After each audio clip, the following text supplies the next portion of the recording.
On today's AFM tutorial, we're going back to the basics.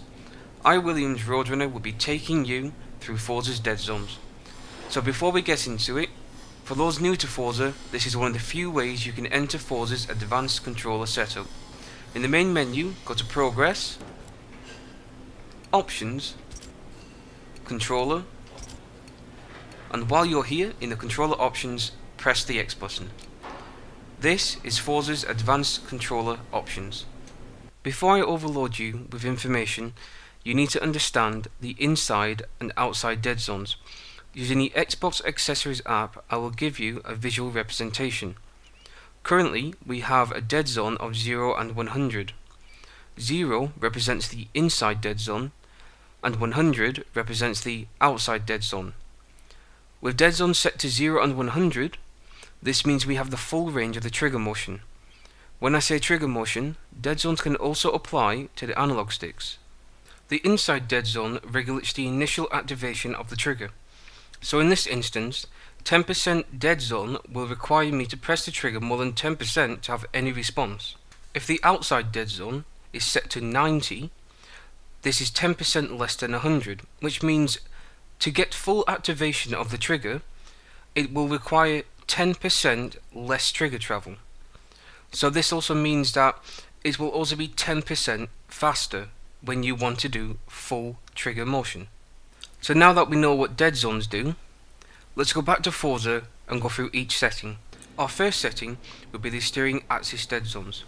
Starting with the inside setting, if this dead zone is increased, the effect would be a faster centering of the steering axis.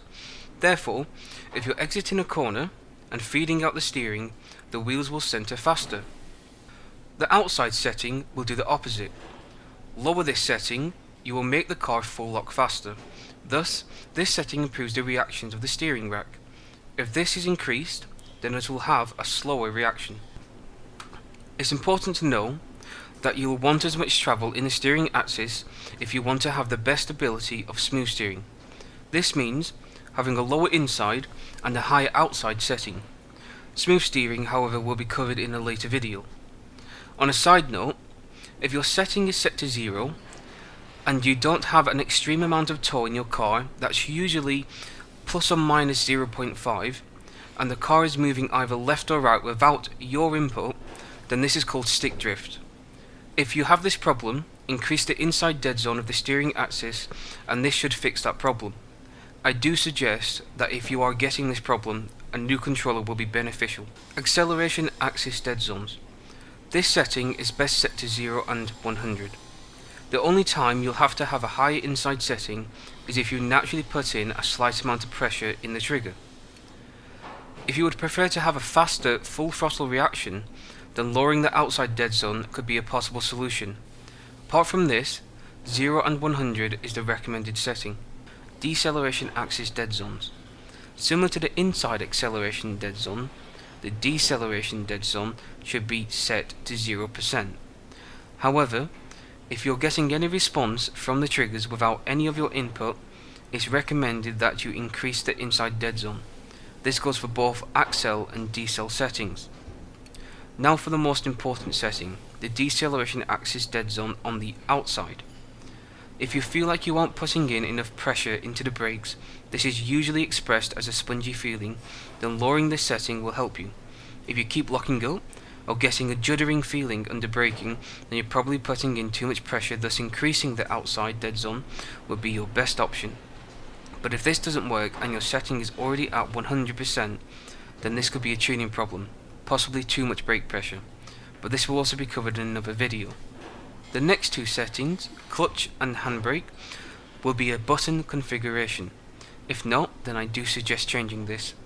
As this is a button setting, it's binary. It's either 1 or 0 and no in between.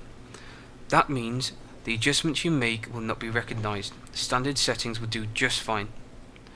The last and final setting, vibration, is personal preference. The only time that this setting will be lowered is if you're using an Xbox Elite controller. Using a trigger stop, usually with the brakes, with high vibration settings can cause a large variation in the inputs. So lowering this setting would be your best option. So that's all the dead zones covered. and I hope that this has been understandable and very informative. If you have any questions, please do ask in the comments below. To keep up to date, follow us on our social medias, links will be below.